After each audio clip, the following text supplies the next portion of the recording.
નમસ્કાર મિત્રો, હું શૈલેષ ભીલ.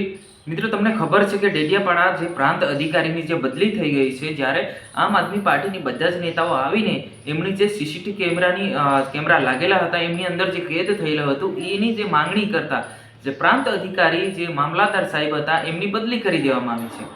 કેમ? હવે તમને ખબર પડી ગઈ છે. શોર્ટકટની અંદર મેં કહેવા શું માંગુ છું. નમસ્કાર, હું તમારા દોસ્ત શૈલેષ ભીલ. તમે જોઈ રહ્યા છો ઈકે ચેનલ. આ બધી જ ઘટના આપણને ખબર છે અને વિડીયો પણ આપણી જોડે છે. એ તમે જોવા માંગતા હોય તો આપણી ચેનલને ફોલો કરીને, ચેનલને સબસ્ક્રાઇબ કરીને, લાઇક કરીને તમામ વોટ્સઅપ ગ્રુપમાં શેર કરવાનું ભૂલતા નહીં. મિત્રો, વાત કરવામાં આવે તો ચેતરભાઈ વસાવા સાહેબનો 5 ઓગસ્ટે જામીન અરજી થવા જઈ રહી છે. પરંતુ એના જે પહેલા જે પ્રાંત અધિકારી જે સાહેબની જે છે બદલી થઈ ગઈ છે. જેમ કે આવે છે કે આમ આદમી પાર્ટીના નેતાઓ જે અવાજ ઉઠાવ્યો હતો, જેમ કે આવે છે કે જે સીસીટીવી કેમેરા ત્યાં આગળ લાગેલા હતા એ પ્રાંત અધિકારી સાહેબને બધી ખબર હોય છે, એમની હાથમાં બધું હોય છે. અને જ્યારે જે ઓનલાઈન તમે ચેક કરી શકો છો, જે કેમેરા નંબર લખેલો હોય કે એની ડિવાઇસનું નામ લખાવતો તો જે બધી જે ડિટેલ જે છે તે આગળ શો કરતી હોય છે. તો આમની માંગણી કરતા જે પ્રાંત અધિકારી સાહેબને જે રાતોરાત બદલી કરી દેવામાં આવી છે.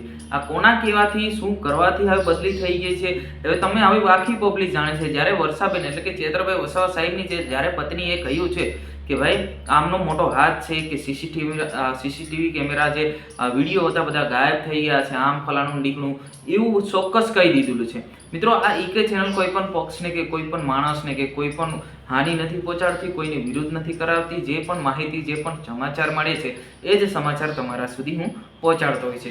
હવે આ વિશે તમારે શું કહેવું છે? જે પણ વિચાર ધારણા હશે તો જરૂરથી કોમેન્ટ બોક્સમાં જણાવજો. કેમ કે આ સ્વાભાવિક છે. હવે આગળ શું થઈ રહ્યું છે, શું થવાનું છે એ પણ આપણે ચોક્કસથી એક નવા વિડીયોમાં બતાવશું. આ 2 મિનિટની વિડીયોની અંદર બસ આટલું જ. જય હિન્દ, વંદે માતરમ.